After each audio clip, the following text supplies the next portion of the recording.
Arrivées aux études secondaires, différentes filières s'offrent aux jeunes, mais celles-ci ne sont pas toujours suivies par choix. Il existe une hiérarchisation des écoles, mais aussi des filières et donc des élèves qui se fait. Et ça a une incidence importante sur leur entrée dans le monde du travail. On peut dire que l'enseignement sélectionne les élèves depuis le parcours du primaire et puis le début du secondaire. On voit qu'il y a une hiérarchisation des établissements scolaires et il y a également une hiérarchisation des filières, c'est-à-dire l'enseignement général d'abord et puis les élèves finissent par arriver dans l'enseignement technique et professionnel, voire en alternance. Trop souvent, justement, pas parce qu'ils l'ont choisi, mais parce qu'ils ont raté, on les a mis en échec, ou on les a laissés passer, mais en les barrant dans la poursuite du parcours qu'ils sont en train de faire et en leur disant tu peux continuer à l'année suivante, mais uniquement dans l'enseignement technique et professionnel.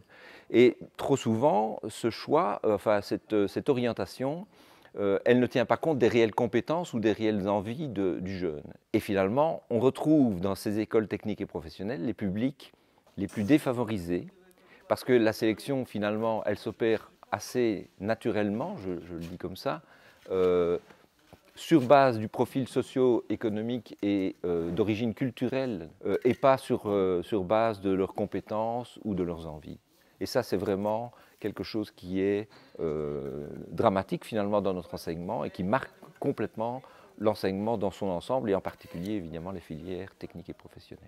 On retrouve effectivement à la sortie de l'enseignement technique et professionnel des jeunes qui maîtrisent souvent de manière insuffisante un certain nombre de compétences de base.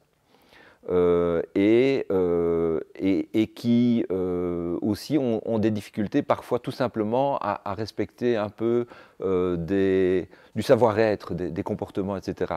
Et ça, les employeurs sont très sensibles à ces éléments, hein, on appelle ça les soft skills, etc., notamment être ponctuel, assidu, etc. Enfin voilà.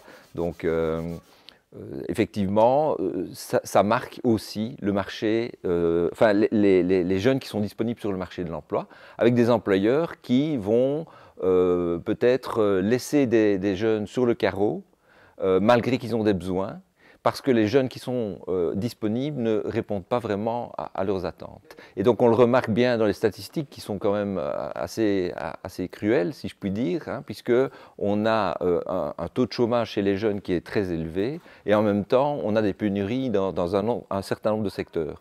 Donc celui qui... On peut avoir l'opinion qu'on veut à ce sujet-là, mais enfin, on est quand même bien obligé de se rendre compte que là, il y a un vrai problème et qu'il faut le prendre en considération et essayer de trouver des solutions.